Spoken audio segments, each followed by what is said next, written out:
Have you ever watched the Jurassic Park films and been slightly disturbed by the way that Alan Grant talks about the velociraptor? You stare at him, and he just stares right back. And that's when the attack comes, not from the front, but from the side.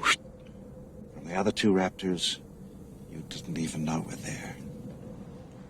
Because Velociraptor's a pack hunter, you see. He uses coordinated attack patterns, and he is out in force today. And he slashes at you with this 6-inch retractable claw, like a razor, on the middle toe. He doesn't bother to bite your jugular like a lion, say. No. He slashes at you here, or here. Or maybe across the belly, spilling your intestines.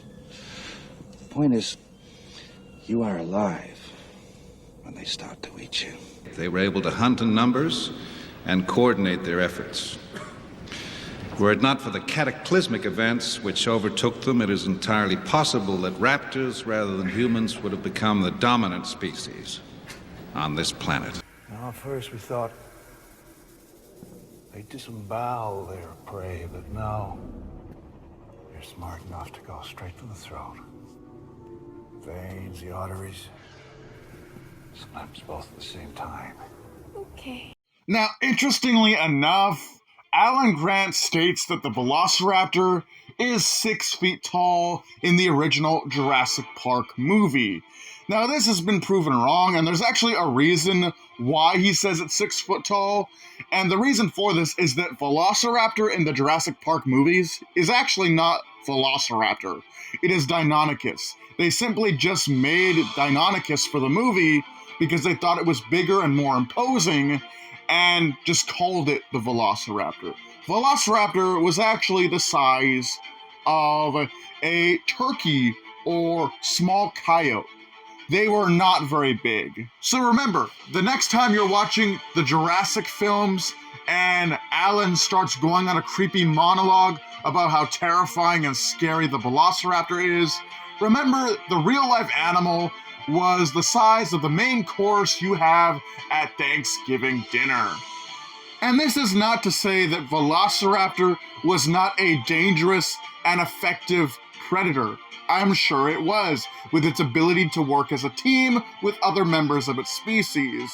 I'm just saying that the version of Velociraptor in the Jurassic franchise is not an accurate depiction whatsoever of the real animal, who is the size of your Thanksgiving feast item. On top of that, Velociraptor was probably not a over-the-top serial killer like it is depicted in the Jurassic franchise. Oh, Mr. Arnold.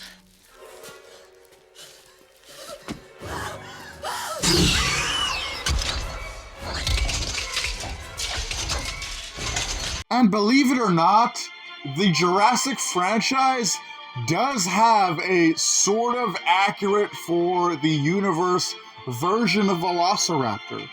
And that is basically just the baby and or juvenile versions of the Velociraptor. Specifically, I'm looking at Beta, the Velociraptor from Jurassic World Dominion, and the flashback sequence from Jurassic World Fallen Kingdom, where we get to see the Velociraptor squad as babies. And looking at them in comparison to humans in these scenes, I'd say they're roughly about the size that a Velociraptor would have been realistically scaled at. With that being said, hope you guys enjoyed my look at the Velociraptor that isn't really a Velociraptor in the Jurassic Park franchise. And with that being said, hope you guys enjoyed. Do take care, have a great night, and I'll see you in the next video.